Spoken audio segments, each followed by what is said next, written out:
இனிமையான தமிழ் அமுது நேயர்களுக்கு இனிய மாலை வணக்கங்கள். இன்றைய கதையினுடைய தலைப்பு செல்லம்மா அத்தை அவர்கள். அவர்கள் மிகப்பெரிய விவசாய குடும்பத்தை சார்ந்தவர்கள். அவர்கள் குடும்பத்தில் இருப்பவர்களெல்லாம் ஒருங்கிணைந்த சேலம் மாவட்டத்திலே உயரிய பதவியிலே இருப்பவர்கள். அதிலே ஒருவர் அரசு வங்கியினுடைய டைரக்டராகவும் இருக்கிறார்கள். அப்படிப்பட்ட அம்மையார் அவர்கள் எங்கள் வீட்டிற்கு வருவது எங்களுக்கு கிடைத்த ஒரு வரப்பிரசாதம் என்று தான் சொல்ல வேண்டும். அவர்கள் நான் குழந்தையாக இருக்கின்ற பொழுது அவர்கள் வருகின்ற பொழுதெல்லாம் அவர் மடியிலே வைத்துக் கொள்வார்கள். எனது தாயார் கூறுவார்கள், இவர் உன்னுடைய அத்தை என்று சொல்வார்கள். அவருடைய குடும்பம் வேறு, எங்கள் குடும்பம் வேறு. இருந்தாலும் அந்த அந்யோன்யமாக இருப்பதன் காரணமாக நான் அவர்களை அத்தை என்றே அழைப்பேன். அவர்கள் எங்கள் வீட்டிற்கு வந்தவுடனே எனது தந்தையாரிடம் மிகுந்த ஒரு மரியாதையுடையவர், அண்ணனாக அவர்களை கருதியவர்கள்.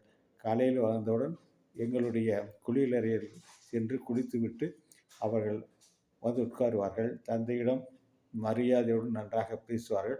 அவர்களுக்கு இந்த விஷயம் என்று இல்லை, எதுவாக இருந்தாலும் சரி, ஆன்மீகமாக இருந்தாலும் சரி, அது எந்த சப்ஜெக்டாக இருந்தாலும் சரி, அவர்களிடம் விசாலமாக அறிவு அவர்களுக்கு இருக்கும். அவர்கள் எங்கள் ஊரிலிருந்து அருகில் இருக்கிற ஊரிலே ஒரு காளிகாம்பாள் கோவில் தான் அவருடைய குடும்பத்தினுடைய குலதெய்வமாகும். அதற்காக அவர்கள் என்ன செய்வார்கள் என்றால், எனக்கு நன்றாக குளிப்பாட்டி குழந்தையாக ஒரு 5 வயது இருக்கின்ற நேரத்திலே எங்களுக்கு புது சட்டையை போட்டு புதிதாக ஒரு சின்ன ஒரு வேட்டியை வாங்கி கொண்டு அதை எனக்கு கட்டி கொண்டு எங்கள் ஊரிலிருந்து அந்த கோயிலுக்கு சென்று அங்கு வழிபாடு செய்வார்கள். அவர்களுக்கு அந்தணர்களுடைய குடும்பத்தில் இருப்பவர்கள் கூட அவ்வளவு மந்திரங்கள் தெரியாது. அவற்றை எல்லாம் அவர்கள் உறக்கச் சொல்லுவார்கள்.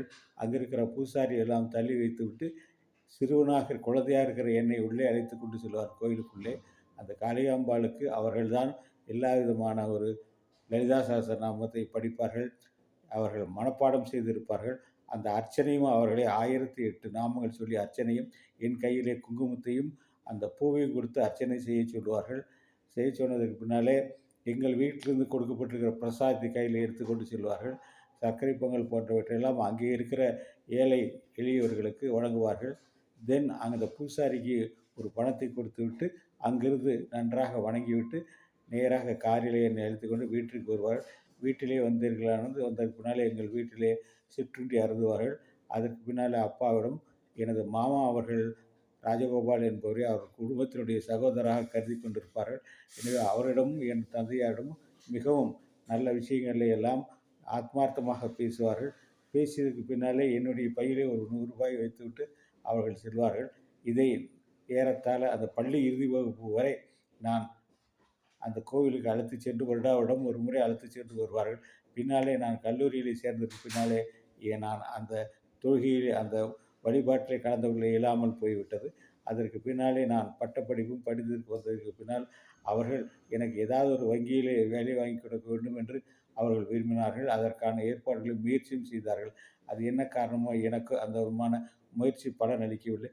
இருந்தாலும் அந்த அத்தைக்கு எங்கள் மீது மிகுந்த பாசமும் பற்றும் இருந்தது. இது இன்றைக்கும் நினைத்து பார்க்கின்ற பொழுது அதனுடைய அன்பும் பண்பும் அவர்கள் காட்டிய அந்த நன்றியும் இன்றைக்கும் என்னால் மறக்க முடியவில்லை. எங்கள் குடும்ப நண்பர்களாக அவர் இருந்த காரணத்தினால அந்த அத்தையை பார்ப்பதற்காக ஒரே ஒரு தடவை மட்டும் என்னுடைய பட்டப்படிப்புக்கு பின்னாலே சென்றேன். அவர்கள் அந்த அரசு துறையிலே அதில் டைரக்டராக இருந்த அவருடைய அக்காவின் கணவருக்கு வீட்டிற்கு என்னை அழைத்து சென்று, ஏன் இவனுக்கு இன்னும் வேலை போட்டு தரவில்லை என்று சொன்னார்கள். அது லட்சக்கணக்கானவர்கள் பரீட்சை எழுதக்கூடிய ஒரு தேர்வு. அதிலே தேர்வு பெற்றுவிட்டால் நான் அவருக்கு உரிய முறையில் அலுவல் வாங்கித்தர முடியும் என்று சொன்னார்கள்.